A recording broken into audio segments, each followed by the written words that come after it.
I think that the idea of a crowded space is great in a lot of ways because it gives us choice, and I'm a big believer in having that choice. I think diversification, if as long as your goal is not self-serving, if the goal is serving the consumer and what you believe in asking the consumer what it is they want more of, where they can benefit, what value you're offering, as long as that is your driver and it's not about, oh, I need a podcast because I want to promote myself, or I'd like to be on camera, or I'd like to have more followers, in other veins of social media. I think if the strategy is focused on the end consumer and the deliver of value, you can't go wrong.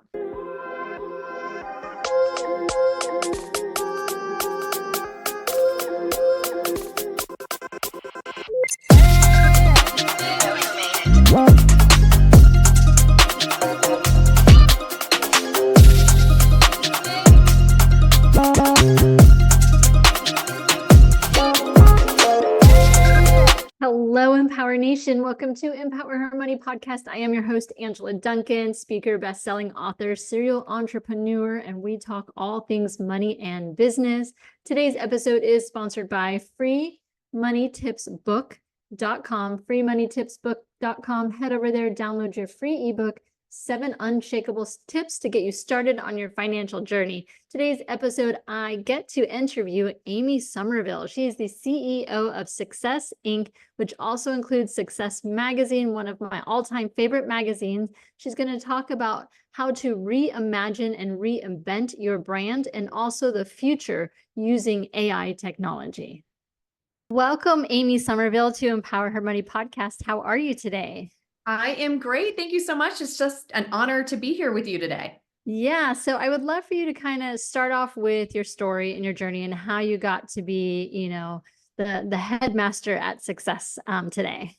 The headmaster. Oh, I kind of like that. I kind of like the visual of what that title looks like. I am currently, and I will just start out by saying it has been a wild journey. I was really just sitting and reflecting on the year of, gosh, how did I get here and where did it start, and kind of where the connections were and how important connections are to where you get in your life. And so currently I'm the headmaster. No, I'm the CEO of Success Enterprises, which is the magazine, Success Magazine. It's also podcast, speakers bureau, content, Success Plus, all the things, coaching, all the things that kind of fall under that purview. But I actually, this last week marked my 9 months as the CEO of Success. So I did not start the year of 2023 in this position. Going back to the beginning, I have been in the real estate world and or touching personal development and professional development for a number I just can't even bring myself to say out loud, but I will, is 20 years. 20 years I've either touched real estate, I know, or I don't feel that old, real estate or personal and professional development. And in a lot of times in my career's path, it was like both. So I started out as a real estate agent and team leader with a particular brand. I was an executive at Remax World Headquarters for many, many years, but overseeing professional development, personal development, coaching, production, technology training. So all kind of in that same vein, if you will. And then I decided to go out on my own at the end of 2020 and do my own coaching and consulting business. And at that point, when I kind of announced that's what I was doing, people that I had unbelievably wonderful relationships with in the personal and professional development world, but also in real estate, called to say, like, we would love to have you join our team. And for those of you who have had the opportunity to bounce between being a corporate employee and being an entrepreneur, I kind of sit in the I want the best of both worlds. I have bounced back and forth in my lifetime, and there are definitely pros and strengths and challenges to both. But Buffini and Company was one of those relationships that called and asked and offered me a position, and I kind of just had a rule that my answer was going to be no to everybody. It was no, I really want to go back to being an entrepreneur. I'm going to do the coaching and consulting. This is where I want to be. I feel like I can impact more people this way. And Buffini Company was super smart and said, all right, if that's how you're going to play, then we want to be your largest consulting client.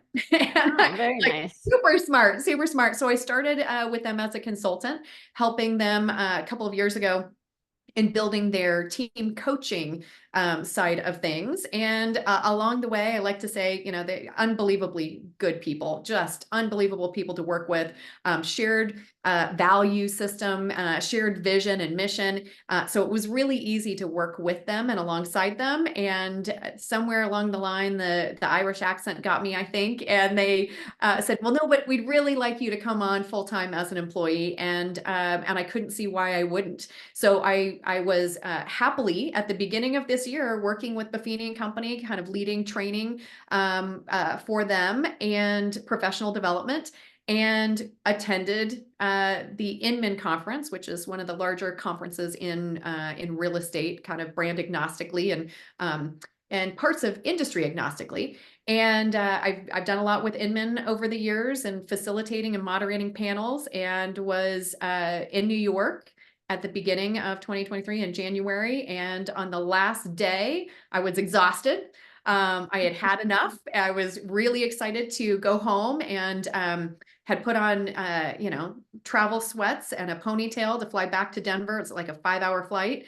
And got a call from a friend, I think actually a mutual friend of ours, who said, hey, last night when I asked you how things were going, you said good. And she said, I got to tell you, good doesn't look good on you. Mm. And she said, I had a conversation with a friend last night, and he would like to meet with you before you fly out today. Wow. And I said, you know, I'm not there. Like, I'm exhausted. I'm ready to go home. And she said, Amy, the friend is Glenn Sanford. So you're going to want to put on a dress you wore this week and take a perfume bath and like woman up and go check this conversation before you head out. So I did. And you know, Glenn Sanford and I had met before. He is the founder and CEO of eXp Realty, but also acquired Success Brand at the end of 2020. And Success Brand, for me, it has been a pinnacle for me. It has been a backdrop for me my entire career. Going back to the Remax days, I think I was kind of known as the Success Magazine gal. Like, executives would come into my office and check out Success Magazine from my credenza and say, can I take this on a flight and I'll return it back to you? Yeah. I'm like, yes, as long as you return it back. So I have always been a big fan of Success Magazine. Its content, its leadership, its messaging, and I think it's helped me become the leader I am today. So it's always been a big deal. So to sit down and have a conversation with Glenn Sanford about Success Magazine and where it's going, and you know, kind of the opportunities for it, we didn't even talk about a role. It was books we were reading and podcasts we were listening to, and we really connected. And I really saw him for the leader that he is. And he said, he said, Amy, and this is one of those things that I feel like I never want to stop sharing, because it was such a pivotal moment for me and somebody else's belief in me. He said, Amy, do you know Jim Collins? And I said, yeah, of course. Author of, you know, Good to Great. And he said, I believe in the Jim Collins way, that you figure out your who, or you find your who and you figure out your what and your why later. And he kind of looked at me and he said, I don't know what, I don't know why right now. But I think you might be my who. And it was such a, I don't know, such an impactful moment to feel so intentionally wanted or connected, that I was blown away. I left the call, went straight to the airport, or the conversation, went straight to the airport, and found myself cheating a little bit on my heart and my head. And I flew home 5 hours and put together a business plan for a company I didn't work for. Wow. And so that was like, you know, again, that was in end of January. By February, I had been offered the position here at Success, and you know, unbelievable people. You know, I spoke with the Buffini brothers, and they kind of said, Amy, this is choosing you. This isn't a decision. right? This Yeah. is an opportunity that's choosing you and you have to say yes. Yeah. And I felt kind of the same way. It was like, gosh, is it, when I look back at the journey, all the things and all the positions in my career, did it all come to this space? And I think the answer is yes. Yeah. So a couple key takeaways, and I always take notes during interviews because it's I stuff do that I the just same thing. remember too. So one, power and proximity. So originally when you said no to Buffini, they're like, well, then I'm going to be a client with you, because they knew that you were amazing. They wanted you in their world. So they wanted to keep you close. So that was a huge win there. And then using the keyword of success, success likes speed. So being that you're like, I'm going to meet with you, I'm going to say yes, and we're going to figure out how to work together. So, I'm a huge believer, same with Jim Collins. It's like when you meet people, you want to work with them, you figure out the way or the how later, and Right. you just want to get to meet them and get to know them. And then you guys connected so well. So now here you are almost a year later. So that's pretty incredible. It is. It's been kind of just a mind-blowing journey. It's hard to even put into words. So apologies if it Yeah. wasn't perfectly streamlined, but I will say, here I sit in this space of all the things that I'm super passionate about and the different roles I've played, and even my background in education all kind of comes to this space. And I get to now have an impact greater than I ever imagined possible, which is kind of a bigger part of I feel like my purpose in being here, Yeah. on this earth is, providing value and providing uh, connection, so that people can kind of see their opportunities for success. And here I am, the CEO of that opportunity. Yeah. And I was the big, magazine person. Success Magazine was my favorite. And my daughter still remembers me listening to Darren Hardy on tape or on CD, right? We'd be in the car and he just had a way of saying entrepreneur that would just make her laugh, because he'd be like, entrepreneur. And she knew it was him. And she always gets mad that, I'm making her listen to that and not Miley Cyrus at the time. But a lot of the information I think stuck in her brain. So I used to listen to him a lot on CD, and I loved the magazines, and it was by far my favorite. So obviously we're in a much different industry than when we used to subscribe to those magazines then. A lot of Right. this is digital now, like how does success as a company still kind of thrive in this different market? So interesting that you ask. So I would say, and it's easier for me to say because I'm coming in new this year, I feel like we've practically reinvented ourselves here in 2023.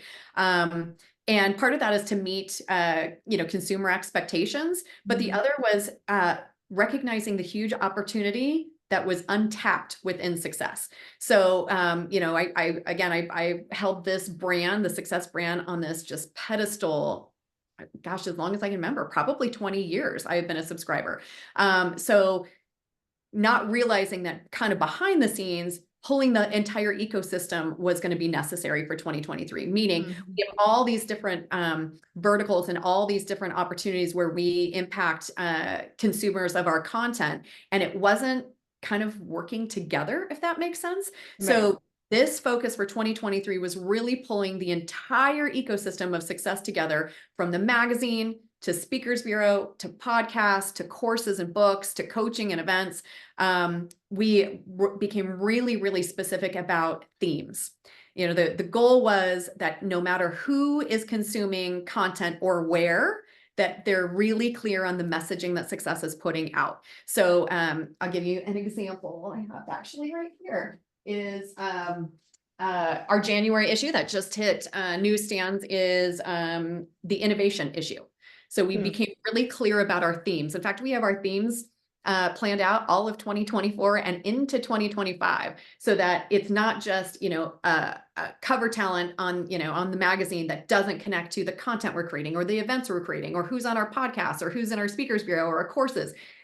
Innovation issue for January of 2024. Steve Aoki is our cover, who is, obviously a world-renowned DJ, but doing a lot with AI and innovation going forward. Every Mhm. single article through here and everybody that we have featured has been instrumental in the AI or innovation space. So it's very clear from my CEO letter, the editor's letter, all the way through all of the content and features is focused on AI. In March, and I'll just kind of tease you with this a little bit. In Mhm. March, February, March issue, or I guess it's typically it'll hit newsstands in February, but it's March, April issue, is the Women of Influence issue. So tying into International Women's Month/Day, we have cover talent that'll blow your mind. I'm just going to tease it. I can't tell you who it is right now, but she's unbelievable in what she's doing to support women, but also mental health and some other just incredible initiatives. It'll take you back in time and then propel you forward at the same time. So super excited about her interview. We tied it to a Women of Influence award program. And so people have been nominating their women of influence from around the world. We actually just closed that out, I want to say about a week ago, and are announcing the finalists, and they will be in the magazine. I actually nominated my grandmother, knowing that she probably wouldn't be in the finalists, but just to recognize the women that have come before us and have paved the way for us or innovated for us is phenomenal. So featuring them in the magazine, and then also tying it to a virtual event. We're referring to it as I Lead. We have the most amazing women coming to the table to speak during that event, and we're going to be promoting that as it comes out and rolls out here in 2024. But really, again, pulling all of it together, so there's no question of the message that Success is trying to put out, but we're taking into account all the opportunities to pull all access together from Women of Influence is a great example. We'll be doing the same thing with all of our themes going forward. So I think those been the focus for 2023 and then 2024. And then we've got really exciting things rolling out in 2024. Again, reinvention might be too strong a word, but we are relaunching our Speakers Bureau. We have a new podcast that'll be launching in February called Success Unscripted that I will be hosting, and super excited about that. We're relaunching our success coaching. So, and then again, focus on virtual and physical events this year. So I'd say this year, moving into 2024. So just, we are reinventing the opportunity to make as big an impact as we possibly can, theme-based, with the people who touch those themes the most. Yeah, and on many different platforms. And obviously you mentioned podcasts. So if you need anybody, I could be available too. All right. I love it. Absolutely. I mean, spoiler alert, I already talked to our editor-in-chief about it earlier this morning. So I hope that is the case. I hope that's true. Yay. Yeah, so let's talk about the podcast a little bit. So you're keeping your theme throughout your different platforms in which you're giving information. And you touched a little bit about the future. What do you see as far as podcasting? Because there's 5 million podcasts on all streaming platforms. It's a very crowded space. So how do you kind of differentiate yourself and still be able to be, delivering the same theme and message that you want to have behind the brand of success? Yeah, I think that's an interesting question about diversifying yourself. And I think as long as your vision is what is driving you to begin with, like what is it that you're trying to do? How are you trying to impact? I think it's great that that it's a noisy space, because I'm a big believer in the concept of the buffet. In other words, I don't like to be forced to connect to, one person's content or one person's way over another. And sometimes different days speak to me, and different podcasters speak to me in different times of my life. I was listening to Julia Dreyfus's podcast this morning, and she had interviewed Jane Fonda. Like, that's not typically something I would be listening to. I listen a lot more to personal and professional development, productivity, types of podcasts. So I think that the idea of a crowded space is great in a lot of ways, because it gives us choice, and I'm a big believer in having that choice. I think diversification, as long as your goal is not self-serving.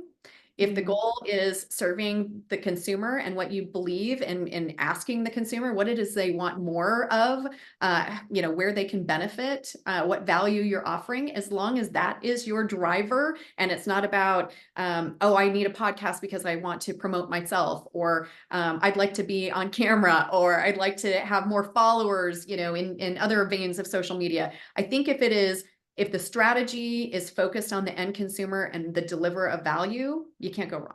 Yeah.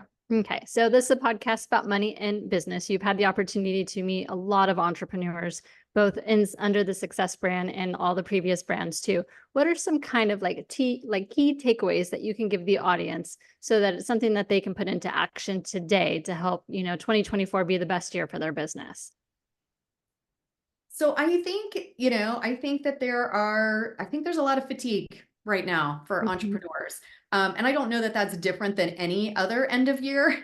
But depending on the space that you're in and the industry you're in, you may be facing a lot of entrepreneur fatigue right now and questioning a lot of things.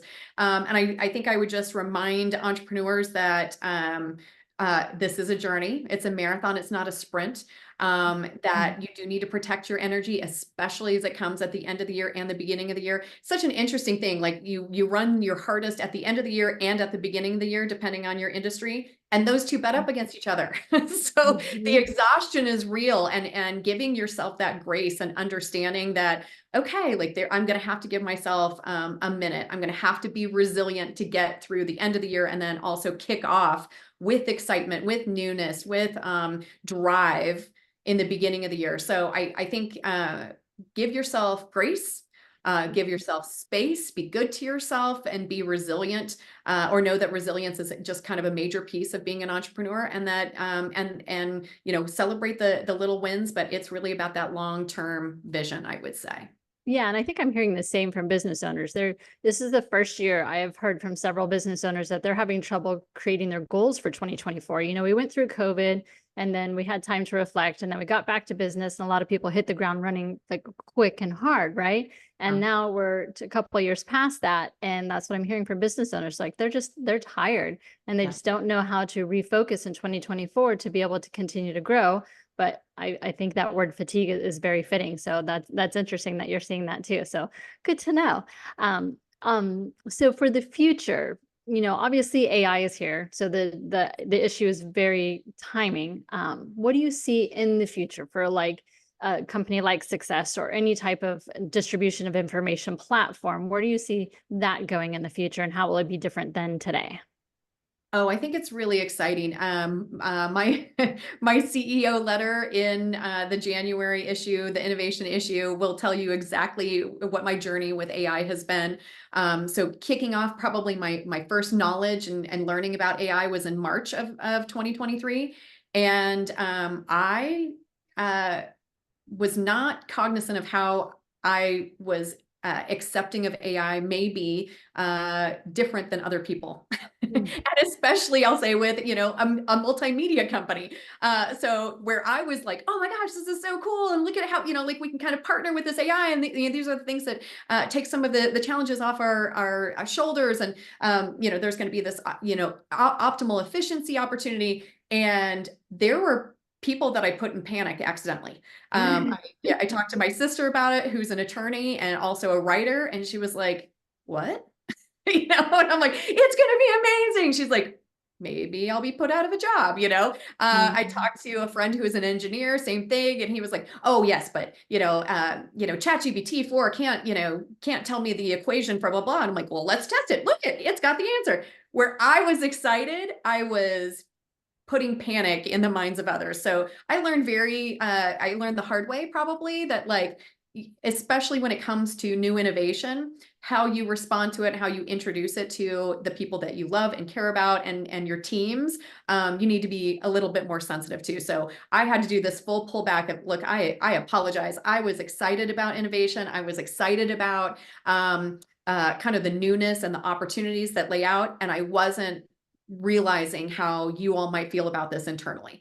And then it was like, okay, well, let's just take some time to discover, like go play around with AI, see where you might have some inefficiencies where AI can jump in and help. I don't think, it's kind of like anything else. I think technology, if used properly, comes along to support, to make you more efficient with your time, to provide concepts that maybe you were taking hours to think about. Like it might just stimulate ideas. So I think it doesn't scare me that it's going to put certain businesses out of businesses out of business, but I think it is here to stay. I think innovation is happening at such a rapid pace that you do need to jump in, like, closing Mhm. your eyes and plugging your ears and trying to ignore it is not going to help you progress in your career and in your future journey and success. So tap into it, play around with it, see where you can utilize it, where it might be able to come along to support you. And I would say, don't be afraid of it. There's always going to be a need for the human thought process and strategy and emotional empathy, all of those things that AI doesn't bring to the table, at least not yet. Yeah, just another tool in our toolbox. And I'm definitely one of those people that don't like change. So AI for me still is very scary. And I'm Yeah. just trying to figure out, as a podcast host, how can I use it in my business to better serve my audience? So kind of just changing that mindset and that perspective that AI is a tool, and I'm going to use it for the betterment of the audience that I'm already serving. So great things about AI coming forward. I'm sure it's just amazing. All the things that I've started to see come roll out already. I mean, they're going to build like billion-dollar companies in a few months using AI. And Right. it's so fast coming that you really do have to jump on board, or you can decide you're going to be a nomad and go like live off the land. I don't know. Yeah, no, and I think that there are ways to protect, personal, like your personal items of value and IP, and still kind of learn to ebb and flow with it, and make it might just be. It's like, to me, I use AI as like a sit down and ideation session, instead of taking 3 member of my team's time to like, well, what would you think about this, or how do you feel about this question, or where do you think about this social strategy? Like, I don't know. Hey, Chat GPT, what do you think about this? And there might just be ways of expanding, the way that I was, envisioning things. Yeah, Helps me awesome. adjust the So clock. yep. So I have a fun question for you as we start to Okay. wrap up the show. If you could have a superpower, what would it be and why? Oh, that's an interesting question.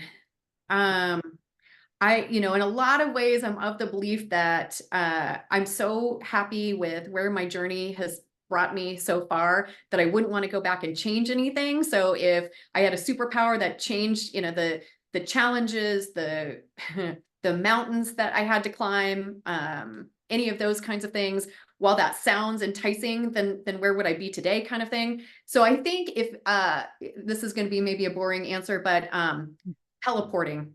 I spend way too much time. This is one of my biggest frustrations and pet peeves. I travel a lot for, particular events and that kind of thing. And just, driving, leaving 3 hours before a flight, going through TSA lines, standing in line to board a plane, standing in line to deboard a plane, getting to Mhm. where you're supposed to be. I mean, like, the whole day is gone. So if I could just say, like, hey, I'm in New York, go, hey, I'm in Miami with you doing a podcast live, without having to think about the travel aspects, I think teleporting would be awesome. Yes, Get indeed. time back in my life. Yeah.